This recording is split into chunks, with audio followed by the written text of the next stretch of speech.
Once again, we're traveling back to my younger days, when shareware was rampant and only cost you $2.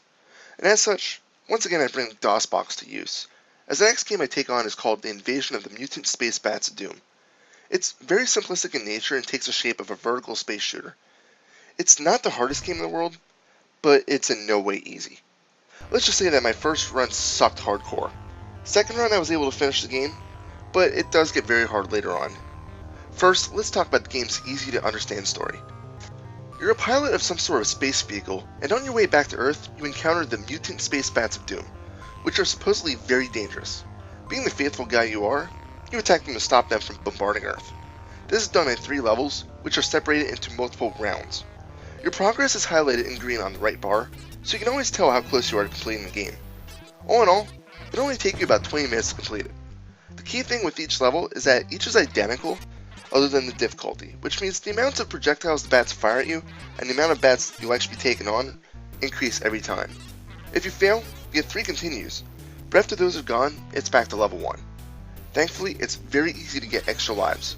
That blue number on your left is your current amount of points, and beneath that in purple is the point threshold you need to gain another life.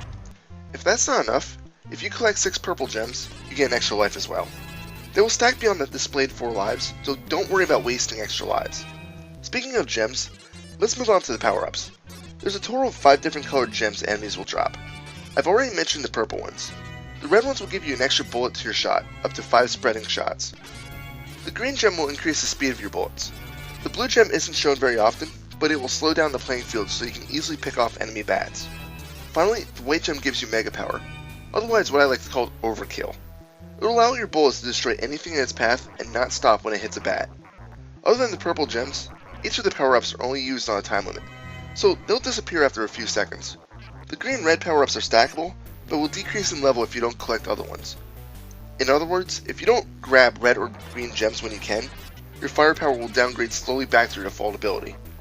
It only takes 1 hit from anything to kill you, so you need to make sure that you're dodging everything you can. Well, other than the power-ups, that is. Dying will erase any sort of weapon upgrades you may have, so it's not very helpful to die.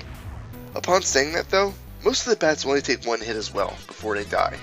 There's a few later on that will take multiple shots, like the flaming bats, but what you really need to know is that many of the smaller projectile-like bats that get fired at you can be destroyed. There's only really 2 things you can't destroy in this game. A larger bat in the beginning rounds of each stage that has a rotating stock of bats around it, and a little orb that will occasionally appear at the very top of the screen that will drop purple gems when you fire at it. These are very useful for getting some extra lives, and later on in the game, you'll really need them. The whole reason for that isn't really the bats themselves, it's the little bomb-like things that they fire at you. Only a handful of bat types will do so, but when you blast them, they explode into little fragments. In level 3, they explode into 3 pieces on each side, making it very frustrating to dodge them. Often they'll track your movements, but may also get in your way when trying to attack the bats. It's the reason why I died so many times later on. Fortunately, in between every 10 rounds or so you get a bonus game. These just consist of varying patterns of colored orbs floating around. Your goal is to shoot them in the right colored zone. If you can manage to do so with the right orbs in the right zones, you'll obtain a power-up. Some are much easier than others, so on the more difficult ones, it may be better if you just focus on one color and not go for them all. The graphics of the game aren't anything spectacular, but for the era it was released in, they're pretty good. There's no real issues with clipping or anything like that, although the space scene does look pretty generic. The bats all have some nice detail to them, and each one sticks out well. The sound is the same way. The main music track is pretty catchy, so it's nothing you're going to complain about. There were no sequels to the game, at least not to my knowledge, so you may be asking, why would you buy the full version and not just stick with the shareware? The only difference I can notice is that the full version will unlock a mode where you can do nothing but play the orb minigames. That's it. Is it worth it? In my opinion, no. Just download the free one to try it out. The Invasion of the Mutant Space Bats of Doom might be a long-ass title, but it's a fairly short yet fun game. It'll give you a fair challenge when a lot of stuff is happening on the screen, but it's short enough to kill a few hours if you're that bored. Definitely give it a shot if you're into older style vertical shooters. It's not a game that will stick out in your head, but it's still pretty fun. Final score? 7 out of 10.